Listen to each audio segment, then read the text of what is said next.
रोंगटे खड़े कर देगी। पुराना हवेली का राज। एक छोटे से गांव में जहां शाम होते ही सन्नाटा छा जाता था, एक पुराना वीरान हवेली थी।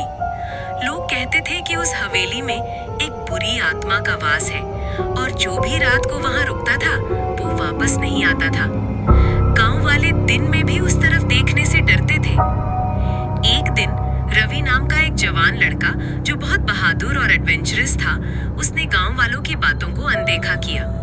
उसके दोस्तों ने उसे बहुत समझाया, लेकिन रवि ने फैसला कर लिया था कि वो उस हवेली का राज पता लगाएगा।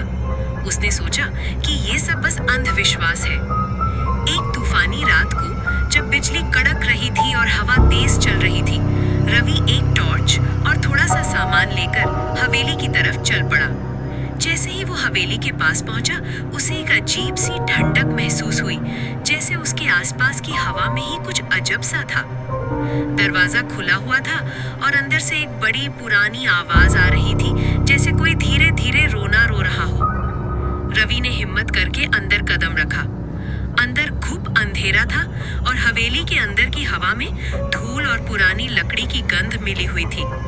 टॉर्च की रोशनी में उसने देखा कि दीवारें टूट फूट चुकी हैं और मकड़ी के जालों से भरी हुई हैं। कुछ कदम आगे बढ़ते ही उसे एक कमरे से धीमी सिसकती हुई संगीत की आवाज सुनाई दी। उसने सोचा कि शायद कोई हवा की वजह से दरवाजा हिल रहा होगा, लेकिन जब वो उस कमरे के पास पहुंचा तो देखा कि वहां कोई नहीं था। फिर भी संगीत की आवाज तेज हो गई। रवि के पैरों तले जमीन खिसकने लगी।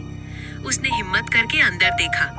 कमरा खाली था, पर एक पुराना झूमर बीच में लटक रहा था जो धीरे धीरे हिल रहा था, जैसे कोई उसे हिला रहा हो। अचानक उसकी नजर एक पुरानी तस्वीर पर पड़ी जो दीवार पर लटक रही थी।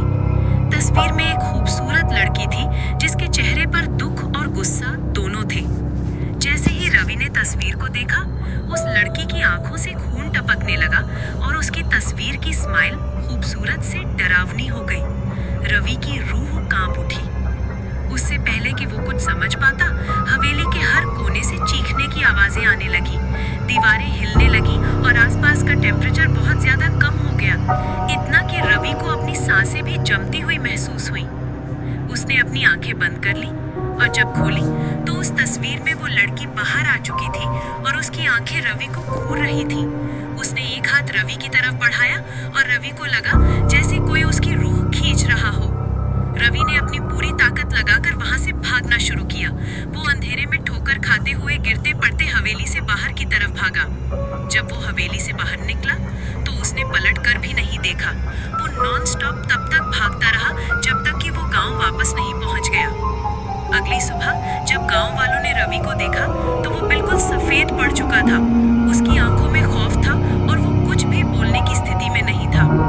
रवि उस रात के बाद कभी भी उस हवेली का नाम तक नहीं लेता था और गांव वालों को यकीन हो गया कि हवेली का राज वो बुरी आत्मा ही